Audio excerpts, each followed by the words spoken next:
జయలక్ష్మి నారాయణ్. ఇవాటి రోజున బంధము, అనుబంధాలు, అలాగే సంపదలు, వీటి గురించి తెలుసుకుందాం. ఒక ఊర్లో గంగా, పార్వతి అనే ఇద్దరు అమ్మాయిలు ఉండేవాళ్ళు. తల్లి తండ్రి లేకపోతే తల్లి తండ్రి ఇచ్చిన ఆస్తి అంటే భూమి ఒక 4 ఎకరాలు ఉంటే ఆ 4 ఎకరాలని సాగు చేసుకుంటూ వాళ్ళిద్దరూ ఒకే దగ్గర పెరుగుతూ ఉన్నారు. అనుకోకుండా పార్వతికి ఒక సంబంధం వచ్చి చక్కటి అతనితోటి వివాహం జరుగుతుంది.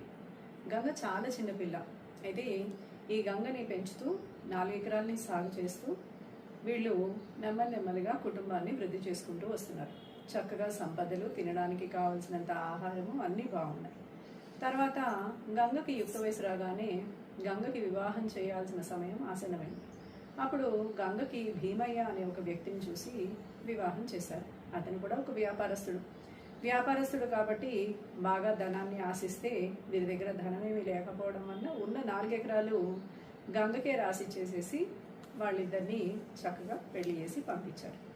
గంగా, భీమయ్య ఇద్దరు ఒకరి కోసం ఒకరు మేడ్ ఫర్ ఈచ్ అదర్ అనేది బాగా కనిపిస్తూ ఉంటుంది ఇక్కడ.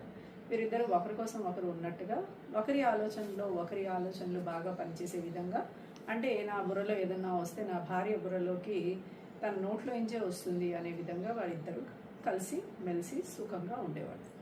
అయితే కాలానుగుణంగా పార్వతికి 2 పిల్లలు పుట్టారు. పార్వతికి, సోమయ్యకి 2 పిల్లలు పుట్టారు. ఈ 2 పిల్లలు ఒక అబ్బాయి, ఒక అమ్మాయి.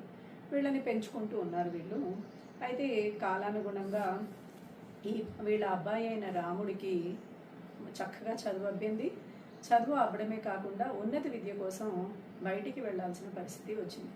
అయితే వీళ్ళు ఉన్న భూమి కూడా వాళ్ళకి రాసిచ్చేయడం వల్ల ఎంతో కొంత కౌలుతోటి భూమి సాగు చేస్తూ ఉన్నంతలో తింటూ హాయిగానే ఉన్నారు.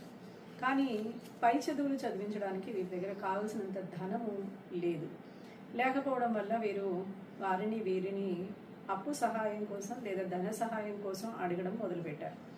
ఆ అబ్బాయిని ఎలా అయినా చదివించాలని, ఎందుకంటే చదువు అవ్వడం చాలా కష్టం. అలా చదువు అబ్బిన అబ్బాయిని చదివించడము ఈ తల్లిదండ్రులకి కష్టంగా ఉంది. అందుకని వీళ్ళు లాస్ట్కి పార్వతి ఏం చెప్తుందంటే, ఎలా అయినా సరే మీరు గంగ దగ్గరికి వెళ్ళండి, గంగని డబ్బులు అడగండి, ఇస్తుంది అని అన్నీ చెప్తుంది. ఎందుకంటే గంగ చాలా ఉన్నతంగా ఎదిగింది కాబట్టి గంగని అడగచ్చు అని. అయితే ఇక్కడ గంగ పరిస్థితి ఎలా ఉందో తెలుసుకుందాం. గంగ ఏం చేస్తుంది భీమయ్యతోటి చక్కగా భీమయ్యకి ఎరువుల వ్యాపారం బాగా అభివృద్ధి చెందింది. విపరీతంగా ధనాదాయం పొందారు. వీరికి పిల్లలు లేరు. కానీ పిసినారితనంలో వీళ్ళంత ధనవంతులు లేరు. విపరీతమైన పిసినారితనం. కనీసం ఎవరికి కూడా